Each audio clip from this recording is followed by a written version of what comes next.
আচ্ছা, 10-20 হাজার টাকা দিয়ে চায়না থেকে প্রোডাক্ট ইম্পোর্ট করে ব্যবসা শুরু করা কি সম্ভব? আবার লাইসেন্স না থাকলে কি প্রোডাক্ট ইম্পোর্ট করে বিজনেস করা পসিবল? চায়না থেকে প্রোডাক্ট ইম্পোর্ট করতে কি জানা লাগবে যাতে করে শিপিং অ্যান্ড লজিস্টিকে ধরা না খাওয়া লাগে? এরকম হাজারটা প্রশ্ন হয়তোবা আপনার বিজনেসের স্বপ্নটা স্বপ্নই রয়ে যাচ্ছে। আজকের ভিডিওটা যদি আপনি পুরোপুরি মনোযোগ দিয়ে দেখেন তাহলে আপনি শিপিং অ্যান্ড লজিস্টিকে কোনো ঝামেলাই পড়বেন না এবং আপনার বিজনেসটাকে আপনি স্মুথলি রান করতে পারবেন, আমি গ্যারান্টি দিচ্ছি। অ্যান্ড ভিডিও শেষে আমি একটা ওয়ান স্টপ সলিউশন নিয়ে আপনাদের সাথে কথা বলবো যেটা আপনার বিজনেসটাকে সেভ করতে পারে। চলেন ভিডিও শুরু করার আগে আপনাদের সাথে আমার পরিচিত রাজশাহীর এক বড় ভাইয়ের ঘটনা শেয়ার করি। তিনি তার ও তার বইয়ের জমানো কিছু টাকা দিয়ে চায়না থেকে 1000 পিস স্মার্ট গ্যাজেট অর্ডার করলো কয়েক মাস আগে। আলিবাবাতে সাপ্লাইয়ের কাছ থেকে অর্ডার করে ভেবে বসলেন ব্যাস কেল্লাফতে, এবার তো শুধু প্রোডাক্ট আসবে আর লাভ করে ফাটায় দিব। কিন্তু বিপত্তিটা ঘটলো ঠিক 25 দিন পর, যখন তার শিপমেন্টটা পোর্টে এসে পৌঁছালো। প্রোডাক্টের সিচুয়েশন অ্যান্ড হিডেন কস্ট দেখে তার মাথায় হাত, আকাশ থেকে পড়ার মতো একটা অবস্থা। সিএনএফ এজেন্ট তাকে বিশাল একটা বিল ধরায় দিল,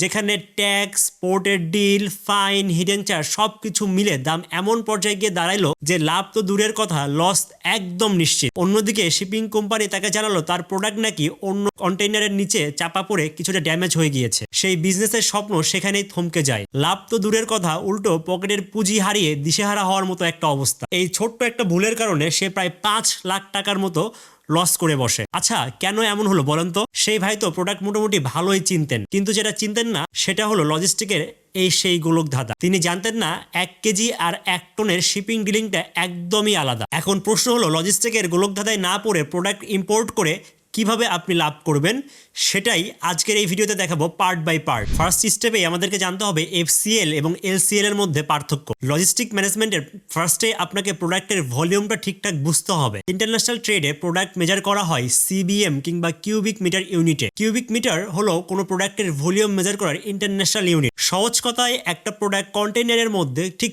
কতটা জায়গা দখল করেছে তা সিবিএম দিয়ে বোঝানো হয়। এখন বুঝবো এলসিএল জিনিসটা আসলে কি। LCL means less than container load. ধরেন আপনি মাত্র 2-3-4-5 কার্টন প্রোডাক্ট এক্সপোর্ট করতে চান, আপনি তো আর একটা পুরো কন্টেইনার ভাড়া করবেন না। যদি করতে চান তাহলে কি করতে পারবেন? না, পারবেন না। তখন আপনাকে লজিস্টিক এজেন্টের হেল্প নিতে হবে। তিনি আপনার মতো আরও 10 জনের প্রোডাক্ট এক করে একটা কন্টেইনারে ভরবেন। আপনি শুধু আপনার যতটুকু জায়গা লেগেছে ততটুকুর ভাড়াই আপনি দিবেন। নতুনদের জন্য এই ওয়েটা একটা লাইফ সেভার হতে পারে। এরপর আসেন আমরা এফসিএল সম্পর্কে জানি। এটাকে বলে ফুল কন্টেইনার লোড। আপনি যখন বাগা ইম্পোর্টার হয়ে যাবেন, আপনার ব্যবসা বড় হওয়াতে আপনার প্রোডাক্ট কোয়ান্টিটি এত বেশি হবে যে আপনাকে 20 ফুট বা 40 ফুটের আস্ত একটা কন্টেইনার একার লাগবে। তখন এফসিএল মেথডে যাবেন। এতে করে প্রতি ইউনিটে খরচ অনেক কমে যায়। এখন আসেন সেকেন্ড স্টেপ নিয়ে কথা বলা যাক।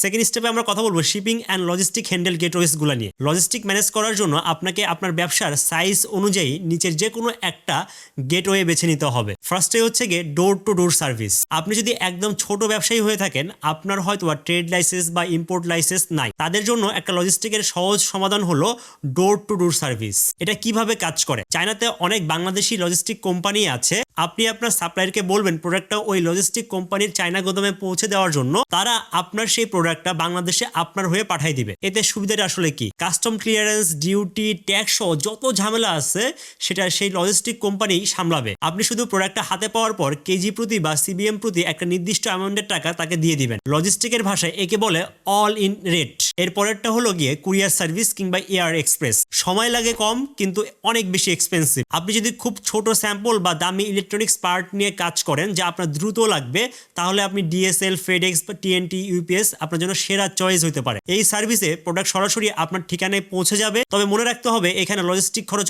অনেক বেশি। 2 থেকে 3 কেজির বেশি প্রোডাক্ট হলে কুরিয়ারে আনা ব্যবসার জন্য লস হয়ে যেতে পারে। এরপর হলো port to port logistic, LC বা নিজস্ব লাইসেন্সের মাধ্যমে ইম্পোর্ট করা। আপনি যখন বড় মাপের বাগা ইম্পোর্টার হয়ে যাবেন তখন এই ওয়েতে ইম্পোর্ট করবেন। আপনি একজন সিএনএফ এজেন্ট খুঁজে বের করবেন। প্রোডাক্ট যখন চট্টগ্রাম পোর্টে বা পানগাঁও পোর্টে আসবে তখন আপনার এজেন্ট লজিস্টিকের বাকি সব কাজগুলো সম্পন্ন করবে আপনার হয়ে। তারপর আপনার প্রোডাক্ট চলে যাবে আপনার ওয়্যার হাউসে। এরপর আসেন পোস্টাল সার্ভিস। খুব ছোট পার্সেল বা স্যাম্পলের জন্য গভর্নমেন্ট ডাক বিভাগ ব্যবহার করা যায়। লজিস্টিক খরচ এখানে অনেক কম কিন্তু সময় লাগে অনেক বেশি। ট্র্যাকিং সিস্টেমে খুব একটা ভালো কাজ করে না এখানে। আপনার বিজনেস সাইজ যদি একদমই ছোট হয় তাহলে আপনার জন্য একটা সেরা চয়েস হতে পারে ডোর টু ডোর সার্ভিস। আচ্ছা ফাইন, আপনি তো প্রোডাক্ট শিপিং এর ওয়েগুলো খুঁজে বের করলেন। এখন আপনাকে কিছু টার্ম জানতেই হবে। এগুলোকে আমরা বলতেছি ইনকো টার্মস। সাপ্লায়ারের সাথে কথা বলার সময় আপনি যদি ইনকো টার্মস গুলো না বোঝেন তাহলে লজিস্টিকের ম্যানেজমেন্টে বড় একটা ধাক্কা খেয়ে যেতে পারেন। লজিস্টিকের কিছু কিছু কমন টার্মস যেগুলো আপনাকে অবশ্যই জানতে হবে এবং বাংলাদেশের পার্সপেক্টিভে এই জিনিসগুলো সব থেকে বেশি ব্যবহৃত হয়। প্রথম টার্মটা হলো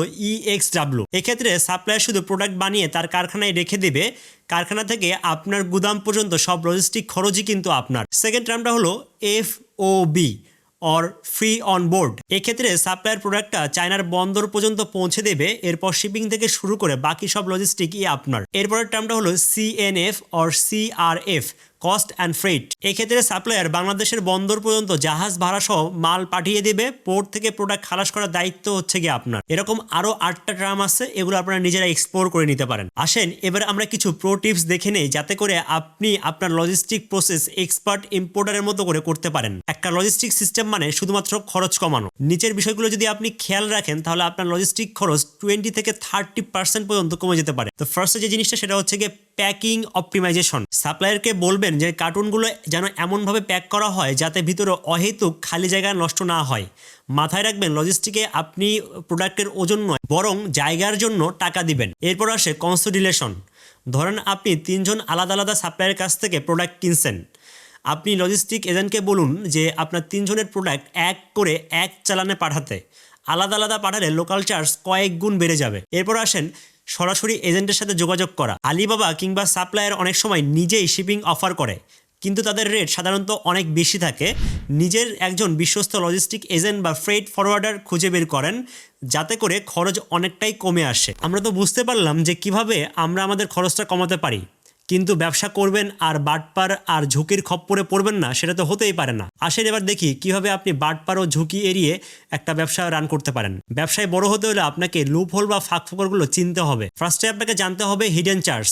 অনেকগুলো লজিস্টিক এজেন্ট শুরুতেই কম রেট দেয়, কিন্তু প্রোডাক্ট বাংলাদেশে আসার পর ডকুমেন্ট চার্জ, গেটওয়ে চার্জ ইত্যাদি নামে বাড়তি টাকা দাবি করে। সবসময় টোটাল ল্যান্ডেড কস্ট বা একদম হাতে পাওয়ার আগ পর্যন্ত কত টাকা খরচ হবে সেটা আগে থেকেই জেনে নেবেন। Second, tracking. আপনার লজিস্টিক এজেন্ট আপনাকে বিল অফ লেন্ডিং বা ট্র্যাকিং নাম্বার দিচ্ছে কিনা সেটা সবসময় খেয়াল করেন। প্রোডাক্টে লাইভ লোকেশন জানা আপনার অধিকারের মধ্যে পড়ে। এই সিম্পল জিনিসগুলো মাথায় রেখে আপনি লজিস্টিক অ্যান্ড শিপিং মেনটেন করলে আপনি একদিন ইম্পোর্ট গেমে বাঘা খেলোয়াড় হয়েই যাবেন। আপনি যখন নতুন হিসাবে শুরু করবেন তখন আপনি লজিস্টিকের ভাষায় একদম বাচ্চা। আপনাকে ছোট থেকেই শুরু করতে হবে। 1000 পিস কিংবা 1 CBM প্রোডাক্ট যে পরিমাণেই আনেন না কেন পটেনশিয়াল ওয়েগুলো এক্সপ্লোর করতে হবে। ধাক্কা খেতে খেতেই আপনি বুঝতে পারবেন যে কোন শিপিং কোম্পানি ভালো আর কোনটা খারাপ। আপনি আপনার লজিস্টিক এজেন্টকে বিশ্বাস করবেন, তেমনি আবার তাকে নিয়ে রিসার্চও করবেন। আপনি আজই প্রোডাক্ট অর্ডার করে কালই বড় ইম্পোর্টার হতে পারবেন না।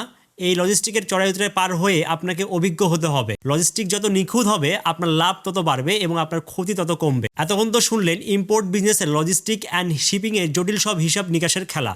এখন নিশ্চয়ই ভাবছেন ভাই আমি তো নতুন, CBM, ট্যাক্স, পোর্টের ঝামেলা এত কিছু সামলাবো কিভাবে? আপনার এই দুশ্চিন্তার ওয়ান স্টপ সলিউশন হতে পারে স্কাই বাই বিডি। চায়না থেকে প্রোডাক্ট সোর্সিং থেকে শুরু করে আপনার হাতে পৌঁছানোর আগ পর্যন্ত মাঝখানে যত দায়িত্ব আছে সব দায়িত্বই তাদের। তাই দেরি না করে আজই ভিজিট করুন skybybd.com-এ। আপনার ইম্পোর্ট বিজনেসে স্বপ্ন পূরণ হোক স্কাই বাই বিডির সাথে।